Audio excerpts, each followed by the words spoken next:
Apakah Anda menyadari bahwa di dalam surat Al-Isra terdapat nubuat yang mengungkapkan 3 tahapan keruntuhan Zionis?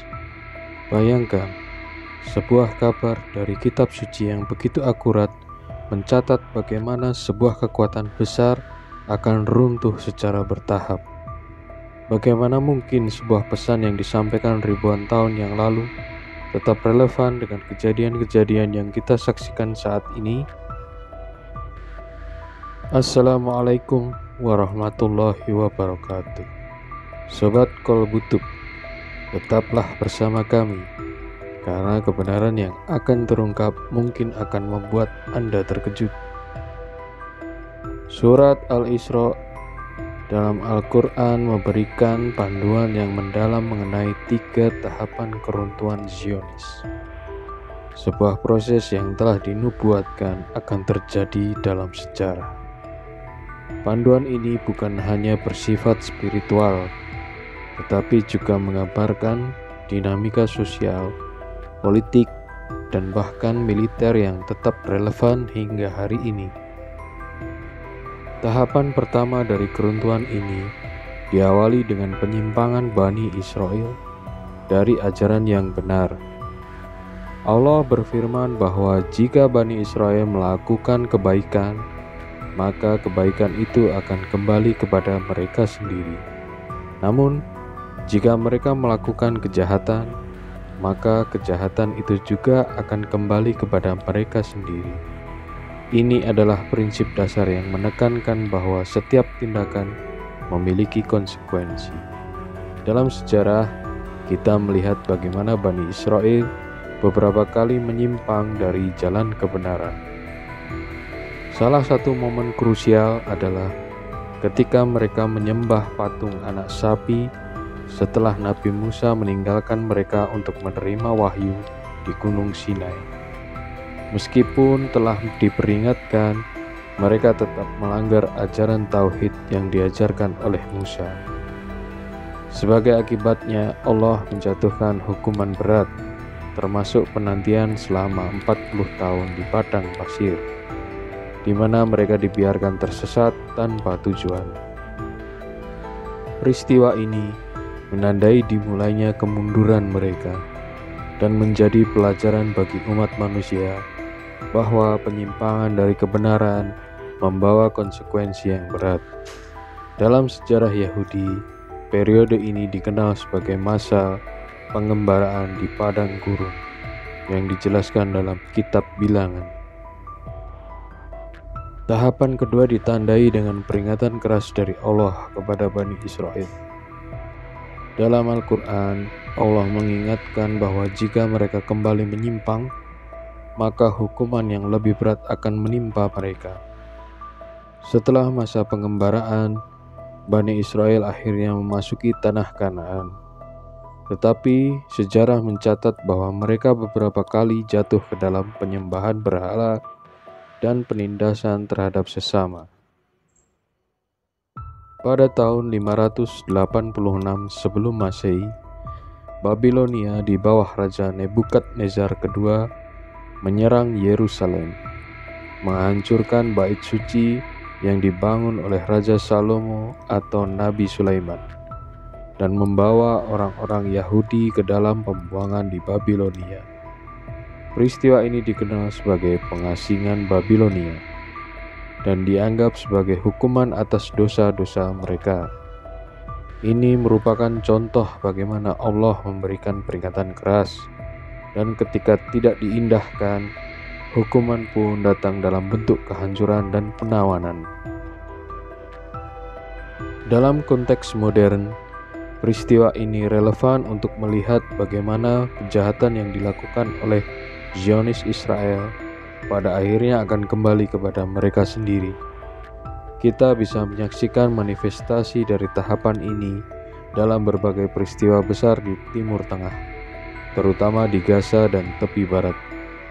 Perang-perang yang terjadi seperti Perang Gaza pada tahun 2008 sampai 2009, 2012, dan 2014 menunjukkan bagaimana kekuatan besar Zionis mulai mengalami kemunduran ketika keadilan diabaikan. Selama perang ini, ribuan warga sipil Palestina tewas, termasuk banyak anak-anak, yang menunjukkan betapa beratnya penderitaan yang ditimbulkan oleh konflik ini. Tahapan ketiga merupakan puncak dari seluruh proses keruntuhan ini, di mana Allah menjanjikan akan meluluh lantakkan Bani Israel dengan kekuatan yang luar biasa melalui hamba-hambanya. Sejarah mencatat beberapa peristiwa penting yang mengindikasikan keruntuhan total ini.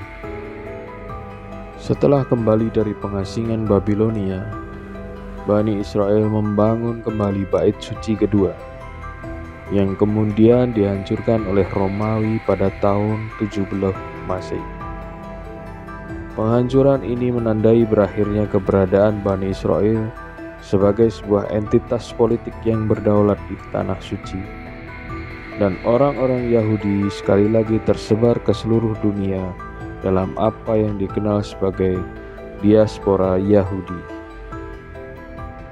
Dalam konteks masa kini, kita bisa melihat bagaimana dukungan internasional terhadap Zionis semakin melemah.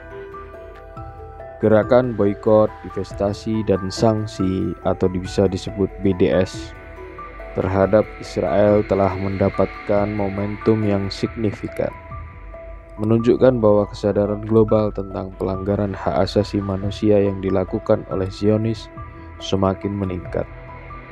Selain itu, banyak negara mulai mempertimbangkan kembali hubungan mereka dengan Israel, terutama setelah berbagai laporan internasional yang mengutuk tindakan-tindakan brutal terhadap warga sipil Palestina. Pada tahapan ini, peran jurnalis menjadi semakin penting. Mereka tidak hanya menjadi saksi atas kekejaman yang terjadi, tetapi juga berperan dalam mendokumentasikan sejarah yang akan menjadi bukti bagi generasi mendatang. Jurnalis dari seluruh dunia telah memainkan peran penting dalam mengungkap kekejaman yang terjadi di wilayah Palestina, termasuk melalui penggunaan teknologi dan media sosial untuk menyebarkan informasi secara luas. Dukungan internasional terhadap mereka juga menjadi kunci dalam mengakhiri kejahatan yang dilakukan oleh Zionis.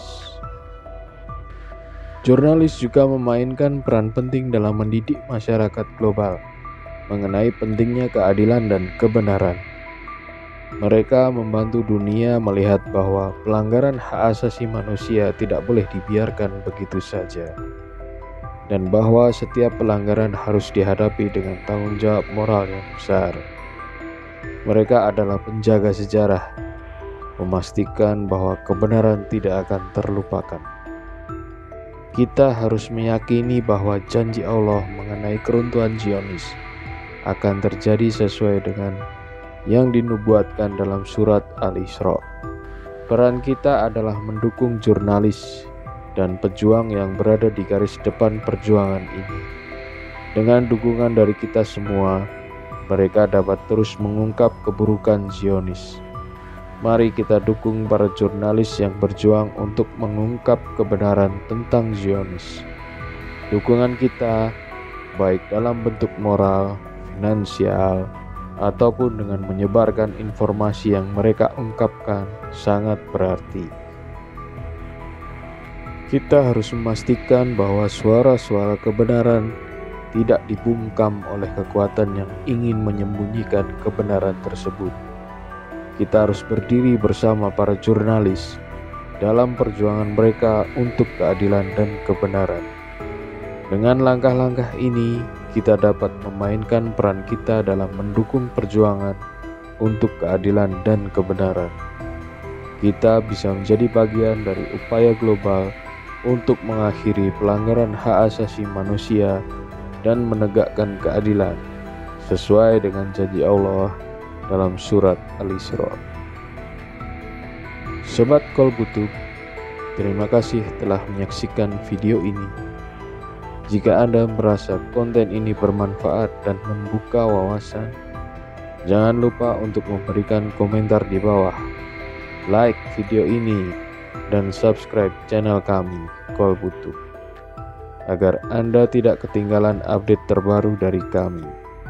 Kami sangat menghargai dukungan Anda dalam upaya untuk terus menyebarkan kebenaran dan keadilan. Wassalamualaikum warahmatullahi wabarakatuh.